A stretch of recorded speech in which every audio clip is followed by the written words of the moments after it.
আজকে ট্রেনে আসতে আসতে একজন এই ৬০-৬৫ বছরের একজন বয়স্ক লোককে দেখে হঠাৎ আমার বাবার এক পরিচিত লোকের কথা মনে পড়ে গেল। তার সঙ্গে সঙ্গেই অনেকগুলো কথা একসঙ্গে আমার মনে হলো।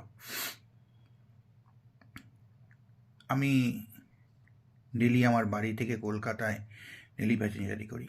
আমার বাড়ি নবদ্বীপে, কলকাতা ডেলি প্যাসেঞ্জারি করি। প্রচুর লোক, হাজার হাজার লোক ট্রেনে যাতায়াত করে, হাজার হাজার লোক বাসে যাতায়াত করে। ডেলি প্যাসেঞ্জারি করার ফলে তাদের সঙ্গে আমার পরিচিতি তৈরি হয়েছে, তারা আমাকে চেনেন। একদিন না গেলে পরের দিন গেলে তারা আবার খবর নেন কী জন্য আসেনি। একটা সৌহার্দ্যতা, একটা একটা ডেলি প্যাসেঞ্জার পরিবার একটা তৈরি হয়েছে। ঠিক সেরকমই আমার বাবাও একই কাজ করতেন। আমরা সেই মধ্যবিত্ত শ্রেণীর মানুষ যারা তাদের জীবনের বেশিরভাগ অংশটাই, কর্মজীবনের বেশিরভাগ অংশটাই ট্রেনে কাটিয়ে দেয়। আমার বাবাও তাই করতেন। আমরা যখন ট্রেনে যেতাম কোনো দিন, আমার পিসির বাড়ি কলকাতায়, আমার মাসির বাড়ি কলকাতা, তাদের ওখানে যখন যেতাম, বা কখনো ডাক্তার দেখাতে যদি যেতাম, বা কোথাও বেড়াতে যদি যেতাম, কলকাতার দিকে যদি যেতাম, তো আমার বাবার যারা পরিচিত লোক ছিলেন তারা আমাদের জন্য জায়গা রাখতেন, ব্যবস্থা করে রাখতেন, পরিচয় ছিল,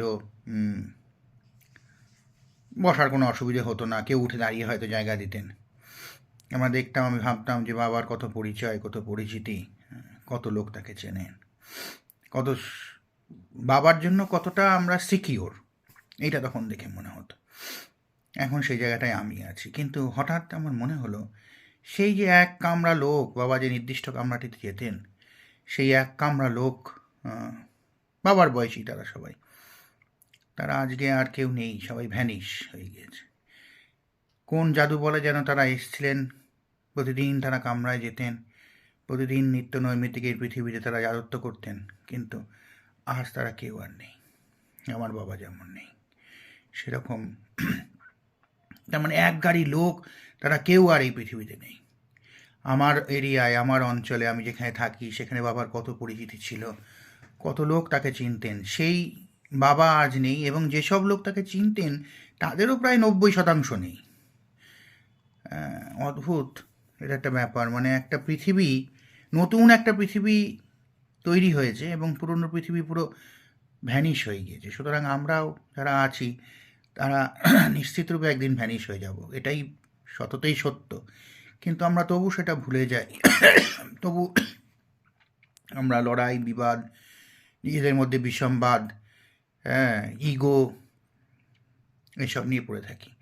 রাস্তায় পুরনো বন্ধুর সঙ্গে দেখা হলে অনেক সময় আমরা হেজিটেট করি কথা বলতে, অচেনা নতুন লোককে বন্ধু করতে হেজিটেট করি, তাদের কাছে নিজের মনের কথা খুলে বলতে হেজিটেট করি, কেউ বিপদে পড়লে বিপদে সাহায্যের হাত বাড়িয়ে দিতে হেজিটেট করি।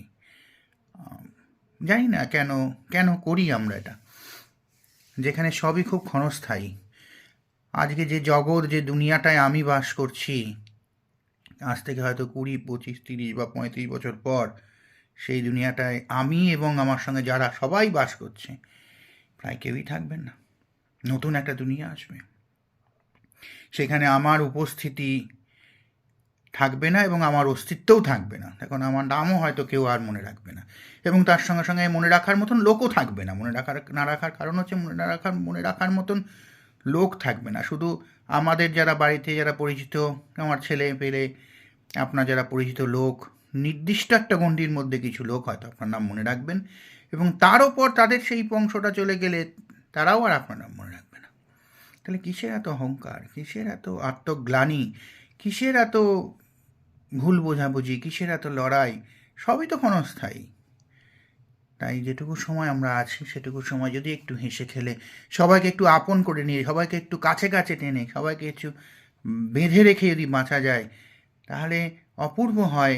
যেটুকু সময় আমরা চলব সেটুকু সময় খুব সুন্দর, পবিত্র এবং অতুলনীয় হয়ে উঠবে, এবং ভবিষ্যৎ প্রজন্মের কাছেও একটা পজিটিভ বার্তা আমরা তুলে দিতে পারবো বলে আমার মনে হয়।